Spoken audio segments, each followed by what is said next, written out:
ஞானஜோதி சரணம் எம் குரு பிரானே சரணம்.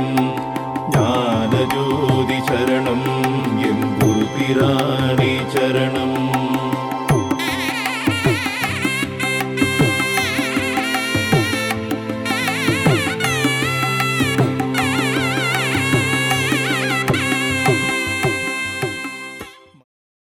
மன அடங்கிறதுக்கு ஒரு எளிமையான உபாயத்தை சொல்லித்தரேன்.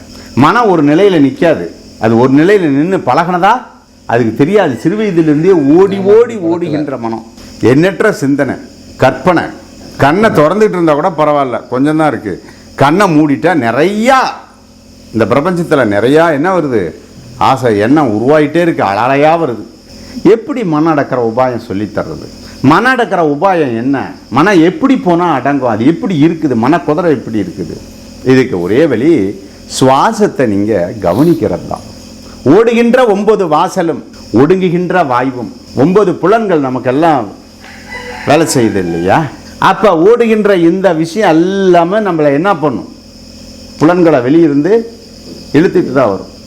கண்ணை முன்னாலும் நம்ம ஏற்கனவே கண்ட காட்சிக்கு செஞ்ச பாவம் தான் அந்த எண்ணங்கள்லாம். அதான் சொல்லுவார், சொல்லால் வரும் குற்றம், சிந்தனையால் வரும் தோஷம், பார்வையால் வரும் பாவம்னார். ஏற்கனவே பார்த்து வச்ச கற்பனை தானே பொருள். நீ என்னடா கற்பனை பண்ணிடுவ? உனக்கு என்ன தெரியும்? இறைவனையா கற்பனை பண்ணிட போற? உனக்கு கற்பனை பண்ணுறதுக்கு என்ன தெரியும்? ஒரு 2 விஷயம் கற்பனை பண்ணி பார்ப்பேன், அது நீ சுகமாக இருக்கிற மாதிரி. அதெல்லாம் ஒன்றும் இல்லைடா, சும்மா இதான் மனம், இதான் மனம். நீ கற்பனை பண்ணி பண்ணி வாழ்ந்து அந்த மனம் அதில் பயணம் பண்ணிக்கிச்சு. இந்த மனதை இந்த நேச்சுரலுக்கு கொண்டு போக முடியல உன்னால். இப்போ 22-44 ஆட்கொள்றதுனா எப்படி பேசினா ஆட்கொள்ளும் பாருங்க. நான் உலகிலுக்குள்ளே போகிறேன், சினிமா தேட்டரில் படம் பார்க்குற மாதிரி ஒரு 2 மணி நேரம் படம் பார்த்துட்டு திரும்பவும் நான் வந்துடுவேன். நான் வரத்துக்குள்ளே நீ ரெடியாக இருக்கணும்.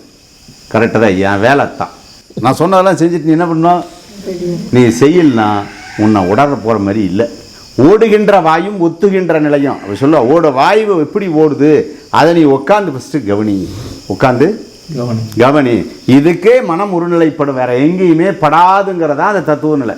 மனம் ஒருநிலைப்படும். எப்போ ஒருநிலைப்படனா சுவாசத்தை வெளியே போகிறதும் உள்ளே போகிறதும் கவனிக்கிறது. உள்ளே போகும்போது அதோடையே போகிறது. உறவாடி கலை அப்படின்னு சொல்கிறான். என்ன கலை? அதோட ஒத்து உறவாடி மனதை காத்தோட ஒத்தி உறவாடி கலந்து கெடுத்துறான்ட்டான். என்ன பண்ணு? அதை கெடுத்துரு. நீ தனியெல்லாம் அடக்க முடியாது. இதை செய்வியா? நீ செய்ய மாட்டியே. செய்ய விடுமா? விடாது. செய்யறதுக்கான ஏதாவது வினைவெளி இருக்கா? இல்லையே. இன்னைக்கு ஒரு விஷயம் சொல்லி கொடுத்தேன். மன அடங்கிறதுக்கு நீங்கள் சுவாசத்தை உள்ள கவனிக்கிறதா. உள்முகம் சுவாசத்தை என்ன பண்ணும்?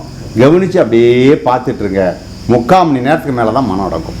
1 மணி நேரம் சும்மா தான் உட்காந்துருக்கணும் அதோட. ஆனால் பல எண்ணங்கள் வந்துட்டு போகும், அதெல்லாம் கவலைப்படாதீங்க.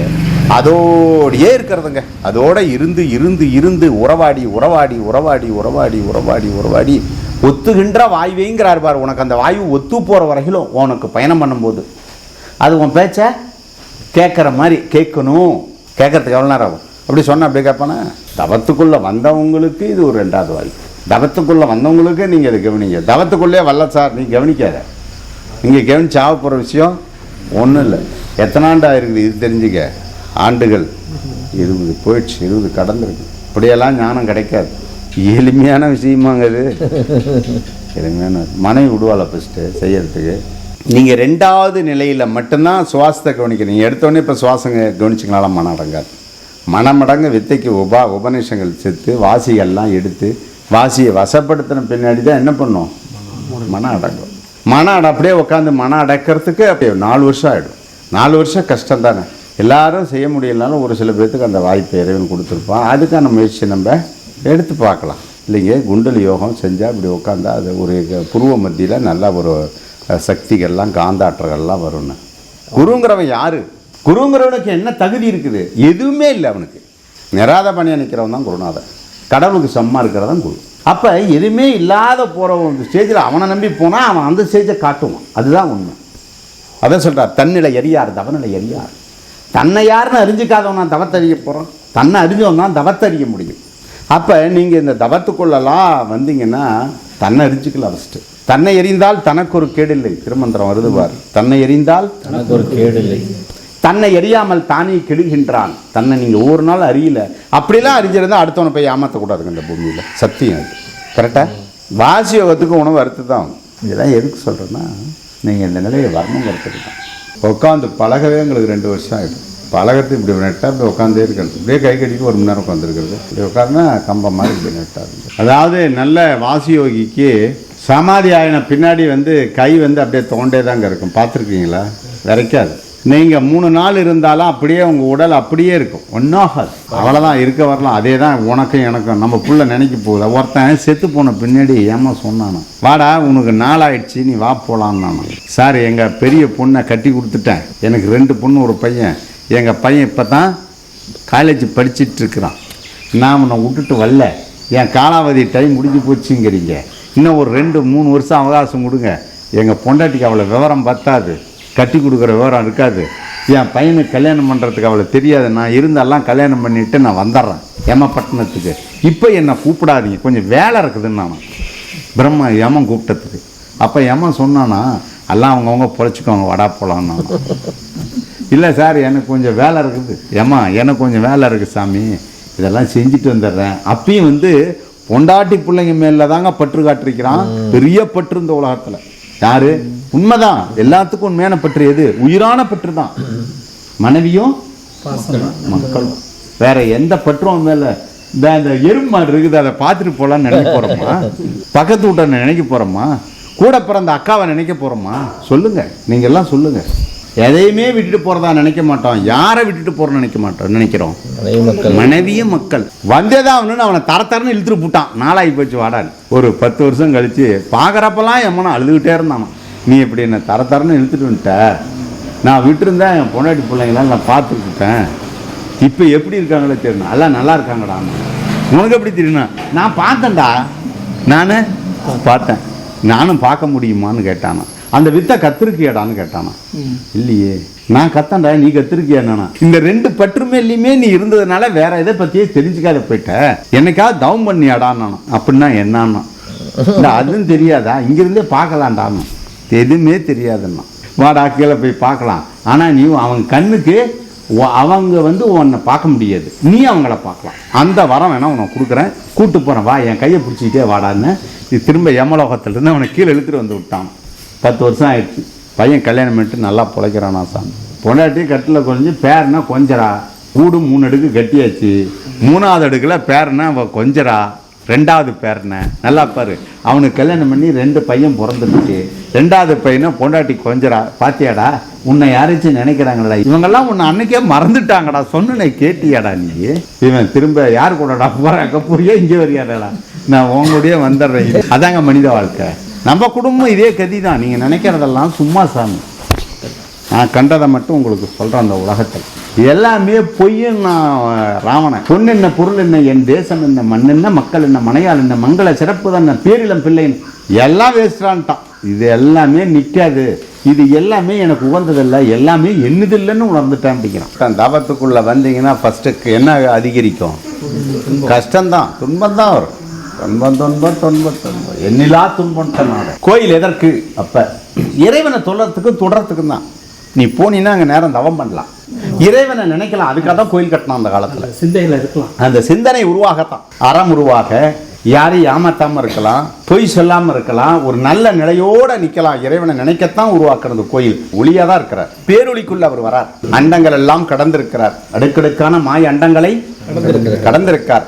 என்னுள்ள இருக்கார், உன்னுள்ள இருக்கார். அதனால தான் சொன்னான், பேரொளி உன்னுக்குள்ள இருக்க, அவரை பாரு, உத்தமன் உள்ள இருக்கான் பாரு, நெற்றிக்கன் வழியா பார், நீ அண்டங்களை எல்லாம் அடைக்காலலாம். நீங்க அந்த தன்மையெல்லாம் கடந்து வந்தா மட்டும்தான் இறைவனை நீ கரை பிடிக்க முடியும், இறைவனை பார்க்க முடியும், தொட முடியும். அவர் தான் சொல்றார், தொட்டார் தொழுது நின்றார். தொட்டார் என்ன பண்ணுவான்? தொழுதுவன் என்ன ஆவான்? அப்படியே நின்றுடுவானா, சமாதி ஆயிடுவாங்கிறார் பாருங்க. தொட்டார் தொழுது நின்றார். குருவழி கண்டாரெல்லாம் இறைநிலை காண்பாரு. குருவை தொட்டம் என்ன ஆயிடுவான்? அப்படியே. அப்ப அதான்டா இறை நிலையே இதுதாங்கிறார். இறைவனா நீ பார்க்கணும், வாழணும், அந்த ஜோதியோட போகணும்னா இந்த வாழ்க்கை நீ முறையை கடைபிடிங்க அப்படின்பார். என்னைக்குமே புறப்பொருள் எல்லாம் கண்ணுக்கு கவர்ச்சியாகவும் காட்சி கொடுக்கும். அகப்பொருள் என்னைக்குமே கண்ணுக்கு காட்சியே இது கொடுக்காது. அது அகப்பொருளுங்கிறது உள்ள இருக்கிறது, அது ஜோதியா மட்டும்தான். அதை நீ அறிஞ்சி நான் மட்டும்தான் ஞானம், இல்லைனா அஞ்ஞானம் தான். நீங்கள் என்ன பண்ணாலும் விலைக்காவது. ஃபஸ்ட்டு தவத்துக்குள்ளே வந்தீங்கன்னா உங்களுக்கு இதெல்லாம் வருங்கிறேன். ஆனால் நல்ல குருவை துட்டிங்கன்னா திரும்ப ரகசியம் உடைக்கிறேன், அதை அறுத்து லாபத்துக்குள்ளே கொண்டுருவேன். கருணைங்கிற ஒரு சப்ஜெக்டை நீ திறந்தா மட்டும்தான் இறைவன்கிற சப்ஜெக்டுக்குள்ள நீ நுழைய முடியும். அதுவரை உங்களாலாம் நுழைய முடியாது. அன்பை இப்படி திருப்பி கொண்டு போனால் அது காமத்திலையும் காதல்லையும் கொண்டு போயிடும். நல்லா புரிஞ்சுங்க, டபுள் டைரக்ஷன். ஏங்க இவர் அந்த புள்ள மேலே அன்பாக இருக்காரு, ஓஹோ அப்படியா, அது காதல்யா. ஆனால் அந்த அன்புங்க நீங்கள் ஒரு டைரக்ஷனில் பாருங்கள், அப்படியே கருணையாக திரும்பிடுச்சுன்னு வச்சுங்களேன், அந்த கருணையாக திருப்புற இடம் தான் டைரக்ஷன். அதுக்கு தான் குரு சொல்லித்தரணும். அப்போ நீ கருணையாக இருந்து பழகணும், அதோட பழகணும். அதான் சொல்லுவார், ஊனில் கலந்தார். ஒவ்வொரு எலும்புலையும் விழா எலும்புலையும் கலந்திருப்பார். யார் யாரோட கலக்கிறாங்க பாருங்க.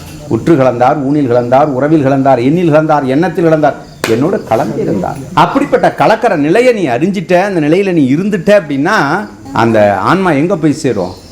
எங்கே போய் வசமாச்சோ, எங்கே அந்த ஓப்பன் கிடைச்சதோ அது அங்கே போய் பூந்துடும். அவ்வளோதான் முடிஞ்சு போச்சு. அங்கே இறைவனும் சேர்ந்தே நிற்ப. அங்கே தான் இறைத்தன்மை. அதுதான் இறை, அதுதான் இறை, அதுதான் இறை.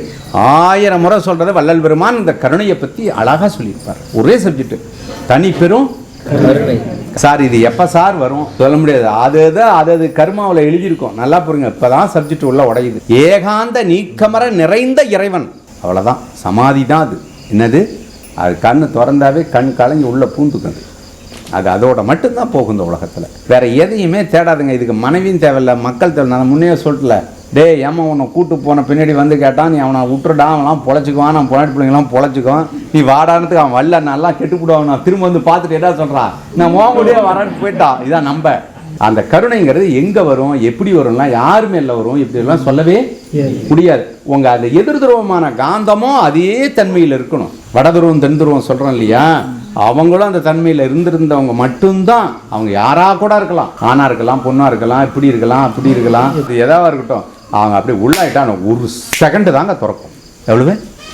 ஒரு செகண்டில் அப்படியே எல்லாம் ஒளிய போயிடும், முடிஞ்சு போச்சு. அப்பத்தான் இறையை பார்க்க முடியும். அப்படிதான் இறை ஒளிவடிவா இருக்கிறான் வள்ளல் பெருமான் அழகா இந்த உலகத்தில் சொல்லிட்டான். இறையோட சேருவோம். சிவா.